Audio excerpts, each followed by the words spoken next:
देवप्रयाग संगम।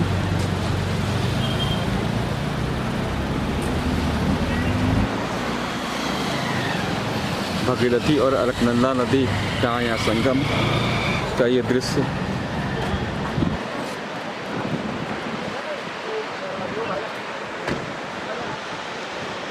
ये गंगा के रूप में आगे बढ़ जाती है। ये संगम हो गया बीच में।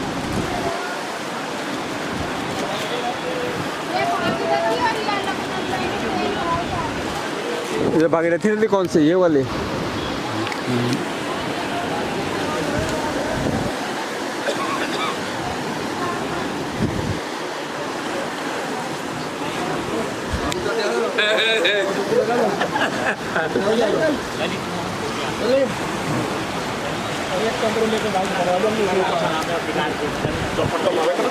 बहुत सारे अच्छा है ना वो जल्दी इसका नाम अच्छा ये यह है भागीरथी नदी।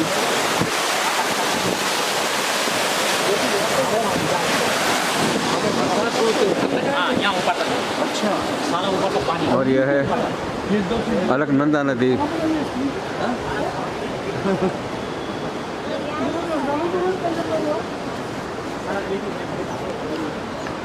इन दोनों नदियों का यहाँ पर संगम होता है, इसे देवप्रयाग संगम कहा जाता है। यहाँ से नदी गंगा के नाम से ऋषिकेश हरिद्वार होते हुए शेष भारत की ओर बढ़ चलती है।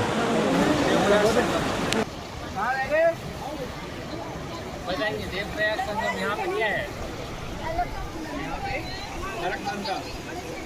यहाँ पे सारी ये भगीरथी और यहाँ पे दोनों मिलकर गंगा बनकर पूरे शेष भारत में जाती है।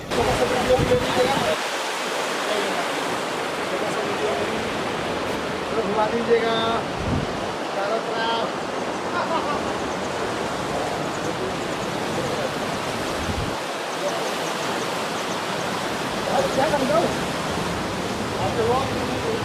चलिए बाबा जी। पंडित जी प्रणाम।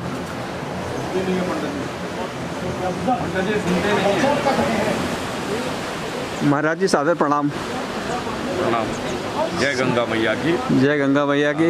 मैं यहाँ पर यमुना प्रसाद देवप्रयाग बद्रीनाथ तीर्थ पुरोहित हूँ। ये जो स्थान है ये विष्णु की नाभि का क्षेत्र है। जी हाँ। गया में चरण है, देवप्रयाग में नाभि है और बद्रीनाथ में सिर का भाग है। इन तीनों जगह पितरों को तर्पण, जलदान और पिंडदान किया जाता है। ये भागीरथी गंगा है जो है ये पितरों की मोक्षदायिनी गंगा है। ये गंगोत्री से 19 किलोमीटर गोमुख से आती है और इसको राजा भगीरथ अपने तपोबल से लाया था। राजा भगीरथ भगवान राम के बुढ़े दादाजी हैं और इसका नाम भागीरथी के अलावा गंगा, सुरेश्वरी, वैजयंती, शैलपुत्री, अनेक नाम, जानवी, अनेक नाम गंगा को अनेक नामों से पुकारा जाता है।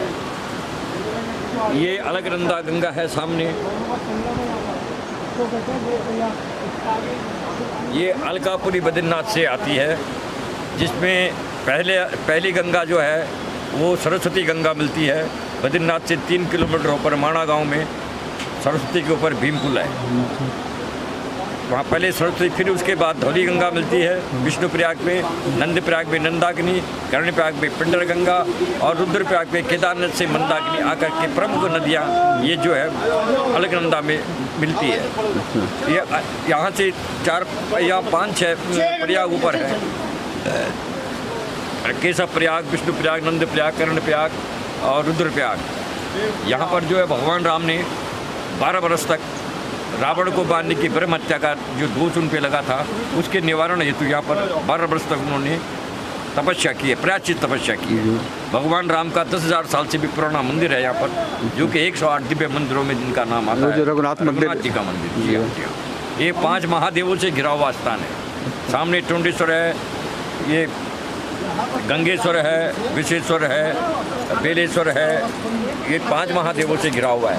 ये गंगा का तीर्थ है। जिस प्रकार हमारी धर्म पुस्तक गीता सबसे बड़ी धर्म पुस्तक है, उसी प्रकार गंगा का तीर्थ सबसे बड़ा तीर्थ है। और देव गंगा और पितृगंगा का मिलन केवल देवप्रयाग में है, बाकी विश्व में कहीं नहीं। यहाँ पर लोग गंगा को देवप्रयाग से ही गंगा के नाम से जाना जाता है। यहाँ पर लोग गंगा पूजा अपनी परिवार की सुख शांति के लिए, मनोकामना के लिए गंगा की पूजा करते हैं और पितरों की शांति के लिए पितृ पूजा करते हैं। ये दोनों प्रकार की पूजाएं यहाँ पर संपन्न होती हैं। यहाँ पर देव कार्य और पैतृक कार्य दोनों समान रूप से किए जाते हैं। ये गंगा का यहाँ पर अनेक मंदिरें हैं। उत्तराखंड जो है मंदिरों का, धामों का जो है गढ़ है, उसमें जो देवप्रयाग जो है सबसे बड़ा प्रयाग है।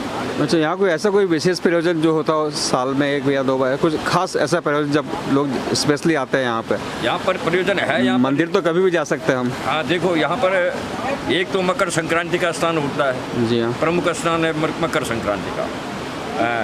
और जो कुंभ क्षेत्र था वो देवप्रयाग था, लेकिन जगह न होने के कारण उसको हरिद्वार में शिफ्ट कर दिया गया है। यहाँ पर जो मकर संक्रांति है वो बैसाख के महीने जो बैसाखी आती है उसमें भी स्नान, यहाँ मेला लगता है, स्नान करते हैं लोग। गांव से दूर से आते लोग। बसंत पंचमी को भी दूर से यहाँ मेला लगता है। बसंत पंचमी को भी दूर गांव से आते हैं। और देव डोलियाँ यहाँ आती रहती है। हर नवरात्रि पे, हर उस पर देव डोलियाँ आती रहती है, स्नान करते रहते हैं। ये अब लोग 24 घंटे रात दिन यहाँ स्नान करते हैं और पुण्य का, अपना स्नान का पुण्य फल प्राप्त करते हैं। आज के ज़माने में जबकि बहुत पाप बढ़ गया है, कोई रिश्तेदार भी एक दूसरे कर नहीं रहा है, उस समय भक्त जड़ों के लिए आप क्या कहना चाहेंगे? अब लोग जो यार आजकल लोग जो है ना फोटो खींचने ज़्यादा आते हैं, धार्मिक मान्यता से कब आते हैं। बिल्कुल सही लोग है। गंदगी ज़्यादा करते हैं। जहाँ लिखा रहता है कि कूड़ा मत फेंको, लोग वहीं कूड़ा फेंकते हैं। 100% सही कहा आपने। हाँ, देखो ये देखो कपड़े छोड़ रखे आपने, ये कमरे में दिखाओ, ये कपड़े छोड़ रखे। ये कपड़े लोग गंदगी के, अब ये कपड़े उठाएंगे, हम लोग ही तो उठाएंगे जी। ये गंदगी करने के लिए आते हैं लोग, सफाई करने नहीं आते। गंगा का ध्यान नहीं रखते। अगर प्रत्येक आदमी गंगा का ध्यान रखे तो गंगा मैली हो ही नहीं। गंगा तो स्वर्ग से स्वच्छ आ रही है और स्वच्छ है, और लोग यहाँ कूड़ा कबाड़ गंदगी कर देते हैं। मैं लोगों को यही मैसेज देना चाहता हूँ कि आप धर्म स्थान में जाइए, लेकिन सफाई का विशेष ध्यान रखिए। कूड़ा कबाड़ न, अपनी तरफ से कोई कूड़ा कबाड़ न करिए। अगर आप अपनी तरफ से सफाई रखेंगे तो समझो सभी अपनी तरफ से सफाई रखेंगे तो गंगा गंदी होने का मतलब ही नहीं होता है। सरकार ने अनेक प्रयास किए हैं, इस कारण सरकार के प्रयास में फेल होते जा रहे हैं। लोग गंदगी करते हैं। जनसंख्या बढ़ रही है वो ठीक है, लेकिन जनसंख्या के साथ साथ कूड़ा करकट भी बढ़ रहा है। लोग करते हैं, गंदगी करके जाते, समझ में नहीं आता, बट बाद में गंगा अपना पूरा हिसाब बराबर कर देती है। एक बार गुस्से में आती है। 2013-14 में ऐसा हो चुका है, पूरा सफाई किया। फिर प्रकृति का तांडव होता है। पूरा सफाई किया उन्होंने। प्रकृति का तांडव जो आप 2013 में देख ही लिया है कि क्या तांडव हुआ था। अनेकों लोगों को फिर गंगा विसर्जन हो जाते हैं अपने ही बाद लोग। आओगे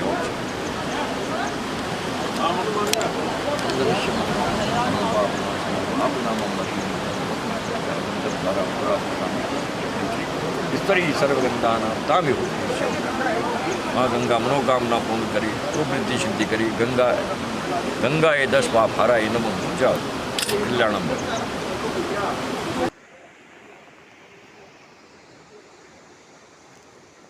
गाय गाय गाय